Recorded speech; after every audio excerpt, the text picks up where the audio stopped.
and welcome to Kajea's channel. Siguro, napapansin nyo kapag naghahanap kayo ng client sa onlinejobs.ph or kahit sa Upwork, may mapapansin kayo na merong iba't ibang klase ng mga bookkeeper, ng mga virtual bookkeeper.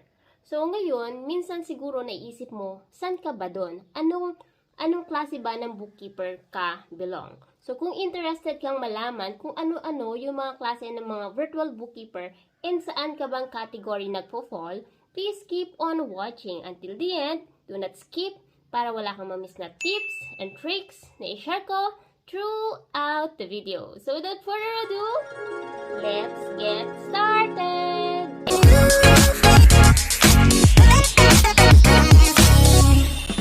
Kung bago pa lang sa channel na to, I'm Kajea, virtual assistant, executive assistant, bookkeeper, accountant. So kahit anong work, pinapasok ko, basta't online, kasi online work is amazing! Sa channel na to, dinidiscuss natin more on online work, tips and tricks, and mga success stories. So kung interested ka sa mga topic na yon, please consider subscribing and don't forget to hit the notification bell para wala kang ma-miss na video na ina-upload ni Kajea every single week.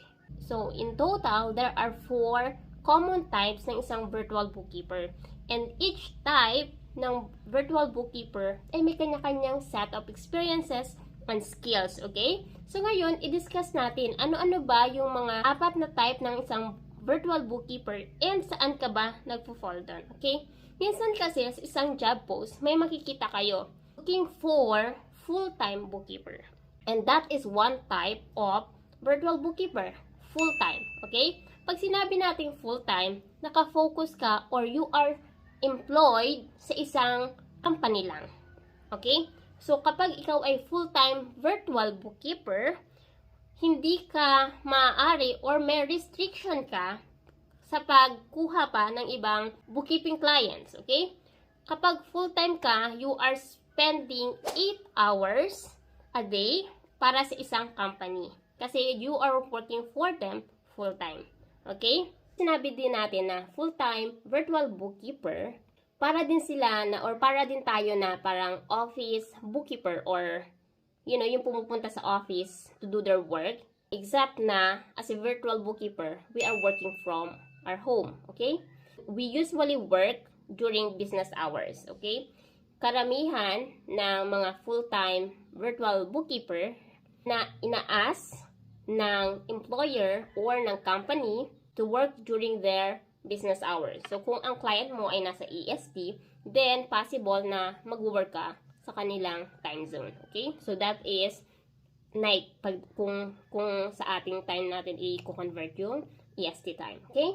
Pagdating naman sa rate ng isang full-time bookkeeper, kadalasan, fixed rate din yan. Okay? Ano yung range? Depende sa skills and experience na meron ka. Okay? Kapag ikaw ay well-experienced bookkeeper, then of course, you can charge more. And then, pero kapag ikaw ay newbie, then of course, yung rate mo is hindi pa ganun kataas kung i-compare mo dun sa years na ng experience. Okay? Pero of course, hindi mo naman kailangang i-limit yung rate mo. Okay, newbie ako, ito lang yung rate ko. You can increase yung rate mo as long as you have the necessary skills na hinahanap ng isang employer. Okay? So, that is the full-time types ng isang bookkeeper. Okay? Aside from full-time, siguro may nakikita rin kayong mga job posts na nakalagay naman looking for part-time virtual bookkeeper or part-time bookkeeper. So, another types ng virtual bookkeeper is yung tinatawag nating part-time. So, Kajea, ano ang pinagkaiba ng full-time at saka part-time? Okay? Kapag sinabi nating part-time virtual bookkeeper, we are referring to a bookkeeper who works for an organization or a company on a part-time basis. Kaya siya tinawag na part-time virtual bookkeeper. Kapag part-time, you are like working for them, let's say 4 hours a day, 2 hours a day, 1 hour a day, or 6 hours a day. So, it really depends dun sa magiging client mo or dun sa company or organization na pagtatrabahuhan mo. Okay? So, kaya natin siya tinawag na part-time kasi you are not working for them full-time.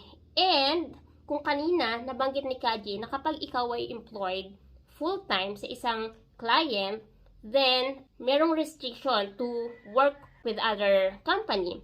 Pero since ikaw ay working for them part-time, then of course, pwede kang maghanap pa ng ibang part-time work sa ibang company. So, yun naman yung pinagkaiba nila. Kung full-time ka, you're spending 8 hours a day for company. Kapag ikaw naman ay part-time, di syempre, pwedeng kalahati or 2 hours lang yung igugugol mo on a certain day. Kaya naman, per week lang. Let's say, sa isang linggo, 2 hours per week. Okay?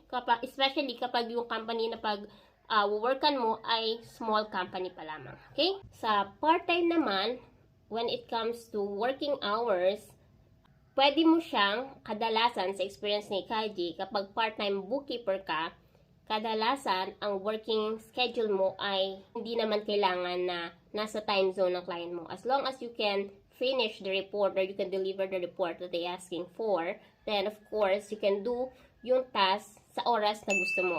Okay? As long as, katulad sinabi ko, you can deliver the report. Okay? So, yun yung ating tinatawag na part-time. And kapag part-time, karamihan ng rate dyan is per hour basis. Pero, meron din kukonte na nag-charge din sila ng fixed rate para sa clients nila. Okay? Another type ng isang bookkeeper is yung tinatawag nating project-based. Okay? Kapag sinabi nating project-based bookkeeper, sila yung mga bookkeeper na kumukuha ng client on a project basis. For example, si Kajea kumuha ng client para gawin yung whole year ng isang company. Okay? So, after kung matapos yung buong taon ng accounts nila, tapos na yung contract ko. Okay? So, kapag ikaw ay project-based, syempre, mas mahaba yung period na ginagawa mo. Unlike doon sa tinatawag nating ongoing. Meron kasi tayong tinatawag na ongoing bookkeeping services na on a monthly basis, kailangan mong gawin yung kanilang accounts. Pero kapag ikaw ay project-based, it is possible na meron ka lang specific range ng month na kailangan gawin. From January to December or from June to December. So, depende pa rin yan sa magiging clients mo. So, yun tinatawag nating project-based bookkeeper. Nag-work sila on a project basis. So, pwedeng, and kapag project-based guys, karamihan dyan, from scratch to finish yung gagawin mo. Okay? Pero kapag full-time, maniwan, pwedeng meron na silang existing account na kailangan mo lang i-maintain. And part-time naman, ganun din, pwedeng may existing na sila na kailangan mo lang ding i-maintain. They are just hiring you part-time kasi hindi ganun kadami yung transactions na kailangan mong i-record on a daily basis. Okay? Kapag din project-based, sometimes you are working on a specific task lamang. For example, setting up the account ng client mo. So, yun yung tinatawag natin project-based, or you will just do the reconciliation or you will just review their account. So, yun yung mga types ng mga project-based na task ng isang bookkeeper. So, ulitin natin, pwede kang mag-set up ng accounts, or you can just do the reconciliation, you can just review their accounts, or you can just enter their bills and invoices. So, or, you will do the whole accounting process, and then, kailangan mo mag-prepare ng report for them. Okay? Kapag sinabi naman natin project-based bookkeeper, of course, yung rate mo ay nakadepende dun sa klase ng project na ginagawa mo. If it is a whole accounting process, then of course, medyo expensive yan kung i-compare mo dun sa isa-isang task. Okay? Pero kapag dating naman sa working time ng isang project-based virtual bookkeeper, of course, you can do it on your own time. Kasi, kinontract mo is project-based. So, kapag hindi mo natapos yung project, wala kang bayad or possible na hindi ka talaga mabayaran kasi wala kang output na na-deliver. So, once na matapos mo yung report, yun yung time na magbabayad si client mo. And of course, before ka mabayaran ng client mo, i-review nyo muna yan. So, any adjustment and corrections na kailangan mong gawin, you need to do that first before mo makuha yung full payment mo. Okay? If you ask for deposit before you start the project, then yung balance is marireceive mo lang once na happy na yung client dun sa report na pre-provide mo. Okay? Okay, so na-discuss na natin ng full-time, part-time, and project-based. Now, we have another types ng bookkeeper which is called the freelance bookkeeper. And that is my type of career. Kajea kasi, meron siyang part-time, may project-based, and meron siyang multiple clients. If you are working for multiple clients, multiple projects, kapag freelance bookkeeper, you can handle as many clients as you can as long as, katulad ng sinabi ko kanina, you can still deliver the quality report na hinahanap nila. Okay?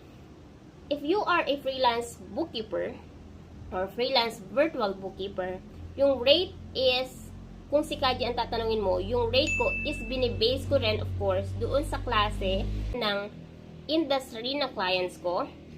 Kapag yung industry ng client ko is nagpo-fall doon sa expertise ko, then I will charge more. Kasi, let's say, I am well-versed na doon sa industry na yon. So, I know how to handle yung mga accounts nila ng tama. Okay? Nakadepende sa klase ng industry. Nakadepende, of course, sa klase ng task na gagawin ko. And, of course, nakabase din yan doon sa kanilang sa lead time. Kung gaano ba nila gustong mapadali yung trabaho nila. Okay? So, pag sinabi natin freelance bookkeeper, para din yung full-time bookkeeper. Full-time virtual bookkeeper. Pero, yun nga lang, pinagkaiba is you're working with multiple clients. Kung i-compare mo siya dun sa full-time, kasi yung full-time kanina, isa lang client niya. Pero kapag freelance ka, you are working full-time, pero multiple clients. Depende rin kasi sa iyo yan. Kung gusto mo mag-work full-time as a freelancer, then pwede. If you want to work lang yung half a day, pwede rin naman. Kasi nakadepende sa iyo yan.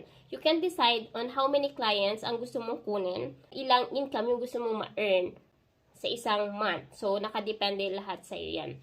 So, ulitin ko yung different types ng bookkeeper.